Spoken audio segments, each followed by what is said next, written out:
Guys, welcome back to our YouTube channel, vlogger Josepina Nopal. Good evening to everyone and to all my brothers and sisters around the world. God is good all the time and praise the Lord. So, atong topic karon mao ang Holy Rosary.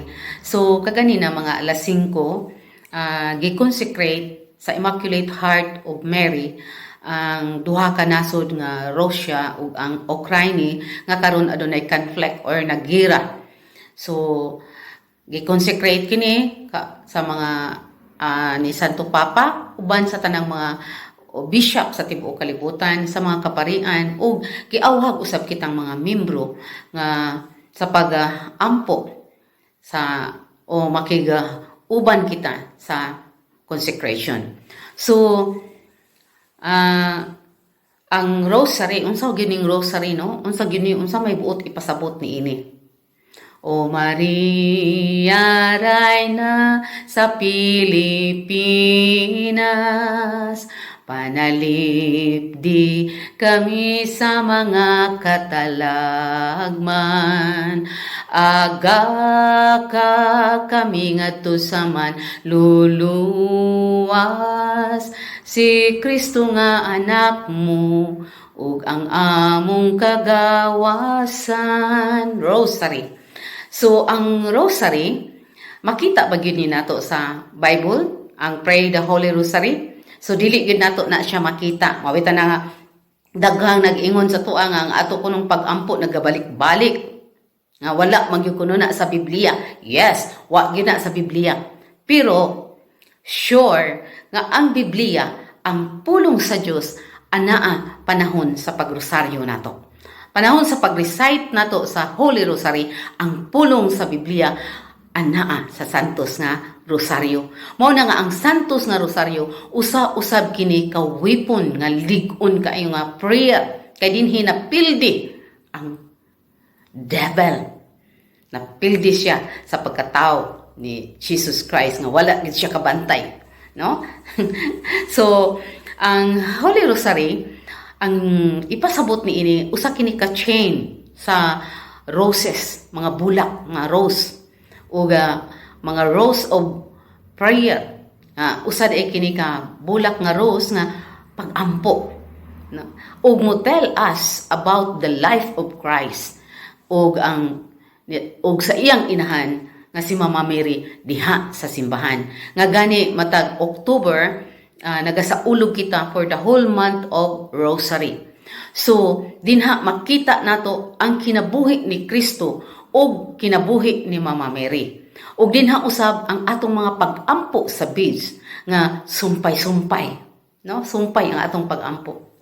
Kutay-kutay. Ug dinha usab ang connection nato sa atong Ginoo, no? Ang manluluwas, ang Savior, connection nato.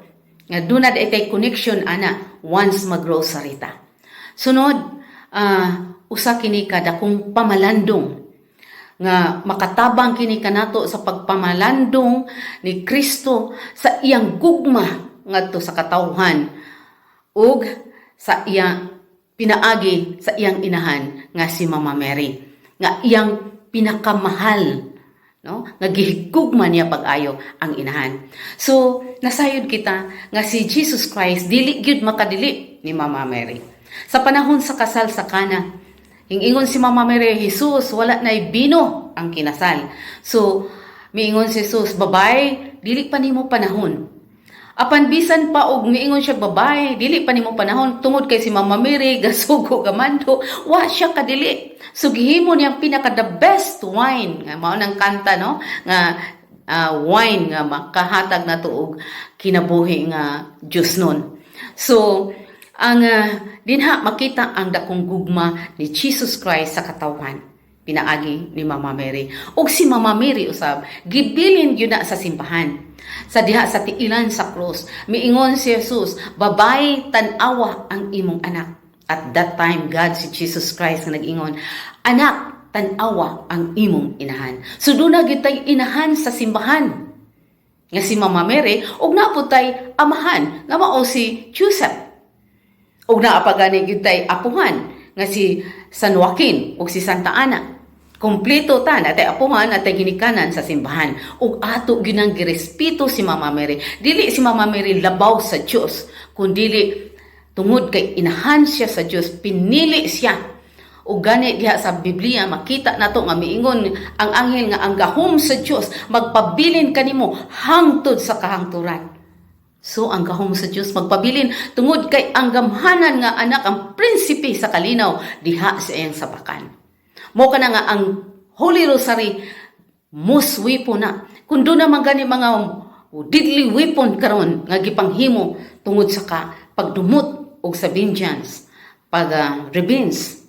Anaa usab kitay mga spiritual nga weapon nga mao ang Holy Rosary. Once nga mag-ampo kita sa Holy Rosary, nagadbag-o kita forever sa atong kinabuhi. Una, once mag-ampo kita, ana ang protection. Nga protektahan kita. Gani dito sa Fatima o sa lain-lain nga lugar nga nagpakita si Mama Mary, iyang giprotektahan. Kung dunay kasamok dihang dapita, kung dunay problema anang dapita. So, protection na. Ug ikaduha, ana ang kabag-uhan. Mabago ang atong kinabuhi. Mabago ang atong panlantaw. Nga mahisama na kita sa iyang anak nga si Jesus. Ug mahisama na usab kita ni Mama Mary nga siya ang good model sa mga babaeng tanan. Ug sunod, protection, kabag-uhan o pakigiuli. Nga once mag-rosary ta, nakigiuli kita balik ngadto sa Dios. No, connection. O sa mga tagbids ni ana, pulong sa Dios. Mo nagiingon nga wala to, dili nato makita ang Pray the Holy Rosary diha sa Biblia. Apan ang Biblia makita nato diha sa Santos nga Rosaryo. O kini ang the most usasanta, the most weapon against ever. Gani, ang gubat dito sa Fatima, 1914, nahuman sa 1918, nagpakita si Mama Mary sa 1917, na stop ang gira. So, yung ingon si Mama Mary, nga mag-ampo sa Santos nga Rosaryo. O ang Santos nga Rosaryo, kada ampo na to, daghang kalag nga maluwas. Aliman ka, gipakita ni Mama Mary ang tulo ka mga bata sa impyerno. Kung unsa ang impyerno, ang kayo nga ang tao nga tuwa dito nagsyagkit sa kasakit. Mga gipuno ka ng Jesus ko. Inighuman sa kuan natay umay Jesus para na sa mga kalag sa purgatorio o sa mga kalag nga nagkinahanglan. So, makita nato nga ma-change forever ang atong kinabuhi once mag-aampo kita ni ining Santos nga Rosaryo. Ilabi na gyud kung humanaw nimo ang upat sa usa ka adlaw. Pero doon na ako'y usa ka pinaka-close na mo nga grabe jud siya. Every day magsimba na siya, mudawat siya sa lawas ug dugo ni Kristo. Pagkatapos mo bisita pag yun sa Blessed Sacrament. Pag human o bisita sa Blessed Sacrament, magrosary pa na, humanon ang upat. Nagrosary pa na sa balay, magrosary po diha sa simbahan. Pagkahuman, once manglakaw mi, kay mangadto mi og lain-lain nga katilingban, nagrosary mi instead nga maglibak-libak istorya, nagrosary mi nga galakaw. Aron ang protection, aron ang kabag-uhan, aron ang atong duulon, open. So, mga kaigsunan ko ni Kristo, ang Holy Rosary, usa kini kadakong depensa protection sa tuwa.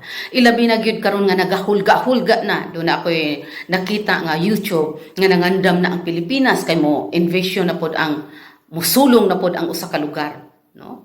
O tinuod baka ni nangandam na ang mga military. So kung nangandam man ta sa mga military, andamon nato ang atong espirituhanon nga kinabuhi. Ilabi na gyud karon nga Lent season nga anaa unta nato ang tinuod nga pag-fasting sa mga sala, fasting sa pagkaon. Nganong magpasting ta, ipasabot unya na nato. no? So mao na mga kaigsuunan ko ni Kristo nga ang rosaryo anaa gayud kana sa Biblia. Gani kanang joyful mystery makita na nimo siya sa Isaiah 7:14. Mingon, busa ang Ginoo gayud maoy muhatag kaninyog timaan nga ug kini mao ang usa ka batan-ong dalaga nga manamkon og manganak og usa ka batang lalaki ug nganlan siya Emmanuel nga ang buti pasabot God be with us. Naa sa Isaiah pa na sa Old Testament naa na ang glorious mystery, ang misteryo nga kining rosaryo, ang misteryo sa kinabuhi ni Mama Mary ug ni Jesus Christ. May atong gikunik kanunay mauna nga the most weapon. So maning kamot ang mga kaigsunan ko ni Kristo nga magrosaryo ta, permiro ana murag tapulan ta. Pero maning kamot ta mangayo tag panabang sa Ginoo nga maka ma-strength ta nga makarosaryo kita. Kay paluyahon ta ana sa pikas. Pero once nga magsigi na kag rosaryo, manghita ka na ana. So mauna na ay mong pagkaon. So, pero musimba kita kay usa ang pagsimba pagdawat sa lawas ug dugo ni Kristo. O kung musimba man ganita, dili kita magrosary nga nagmisa pod. No, kay the highest prayer, a form of prayer is Holy Mass. So stop gyud nato ang atong rosary kay atong nakita sa uban nga magrosaryo. So, sa sunod nga maghimo tag part 2 niini o atong hisgutan ang mga misteryo. O daghan kaayong salamat o maayong gabi sa tanan. O ayaw ka mo kalimot sa pag-subscribe sa ato ang YouTube channel katong wa pa makasubscribe. Babu!